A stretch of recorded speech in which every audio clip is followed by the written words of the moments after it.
Daniela de la Trimitenciarul 13. Da. Noi cu Rubica suntem într-o stare foarte rea.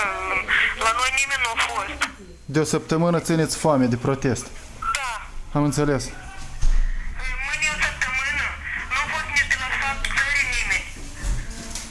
Absolut. Nu știm de ce motive șeful penitenciarul ascunde faptul ăsta.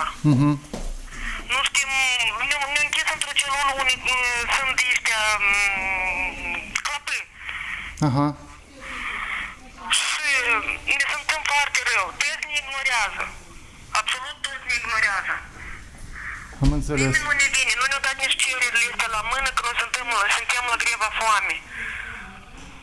Am înțeles. Eu filmez și o să transmit pe internet. Asta e tot ce pot. Eventual pot să merg să fac un protest la DIP, la penitenciar și la sfatul țării 16. Legați de dorit, deoarece suntem 5 mame, 5 femei care ne-am pus la greva foame, care ne așteaptă copiii acasă. Dar lăsându-ne așa în voia soartea, să ne lăs până să ne ducem cu cioarele înainte de aici. La toți e indiferent de noi. O să vin mâine și o să fluier cu un țuruiac roșu și cu unul alb, ca un fel de mărțișor. Un fel de mărțișor, așa o să fie, da. Bine! Țineți-vă și nu vă lăsați intimidate. Protestați că e dreptul vostru.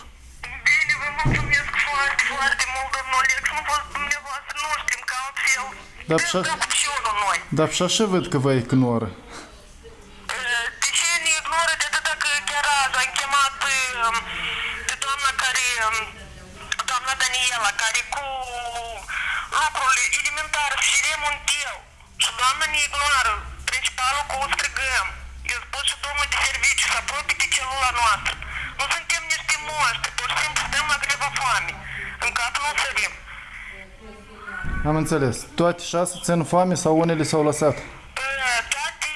Toate stăm în greva foame. Pe mine și pe Rudica ne-au mutat în altă celulă. Ne-au mutat la mușcul corpus. Am înțeles, mi-a Dar spus și... restul le-au lăsat acolo. Asta totul e discriminare, doar de toate suntem la greva foame. Am înțeles, o să transmit. Bine, vă mulțumesc, domnul Oleg, și vă doresc succes. Mulțumesc. Așteptăm cu nerăbdare. Seară bună.